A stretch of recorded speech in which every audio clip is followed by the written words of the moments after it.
Your fear of abandonment isn't irrational, and it's protected you up until this point. I used to feel very anxious when people would pull away or when they would give me space, whether that be just for a short period of time or whether that was an extended period of space. I used to think that that had something to do with me, who I was, and something that I had done wrong. I realized that there were two things happening.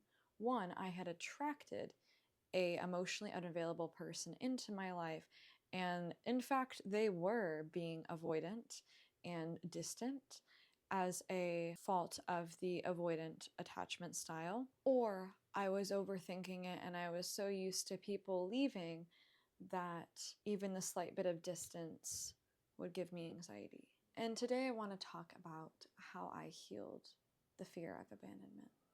So, where it all began was I was waiting for a text message from somebody, unless they had messaged me back and I had gotten that boost of dopamine. And in that moment, I realized what was going on. I was quite literally wasting away my life, waiting, feeling anxious and feeling uncertain, and not feeling like I could really move anywhere in my life when I was subconsciously waiting for people, whether that even be in friendships, worried that if a friend didn't text me back in a certain amount of time or they didn't make plans with me, they didn't want to be friends with me anymore. I realized subconsciously that I had neglected my own self-worth. I didn't realize how valuable my own energy was.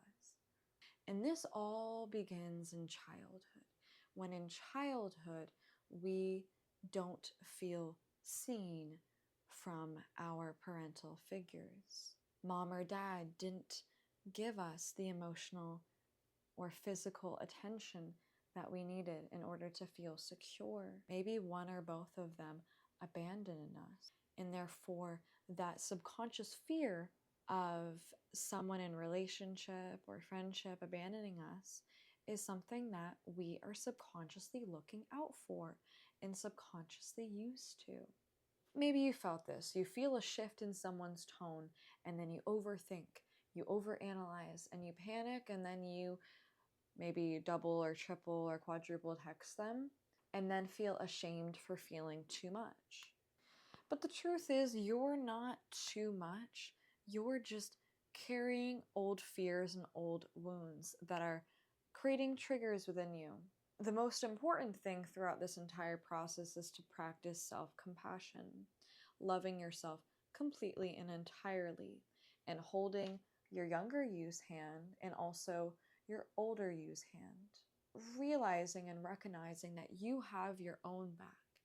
And at the end of the day, you've got you. I begin to remind myself that I'm just responding to pain subconsciously and then attracting that pain.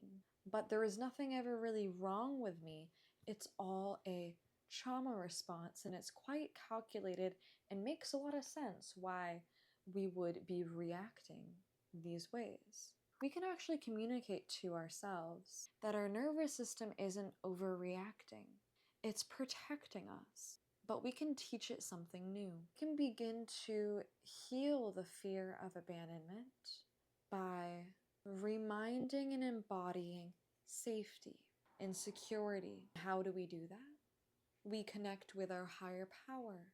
We connect with the highest versions of ourselves. We connect with our younger versions of ourselves. And we do whatever we can to keep those younger versions of ourselves safe. With the help of hypnosis, I began to communicate with my younger self a lot. I would ask her, what part of me is scared right now? What part of me needs love? What part of me needs more fun in my life? Or just what do I need in general? And then when we connect with what our younger versions of ourselves need, and we begin to reparent our younger versions of ourselves, we can begin the process of feeling safety within our nervous system. And knowing at the end of the day, we can never control other people's emotions. And releasing control of all of the situations, whether someone's going to like us back, want to be with us, want to be our friend. Choose love in every single interaction and action that we have instead of fear. Healing doesn't mean that we never get triggered.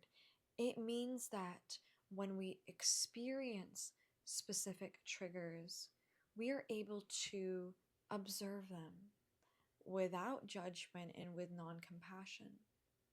To send all of our younger versions of ourselves love and then begin to make another choice.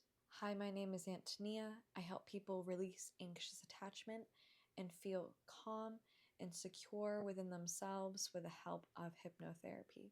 I will have all of the links to work together in the description box below.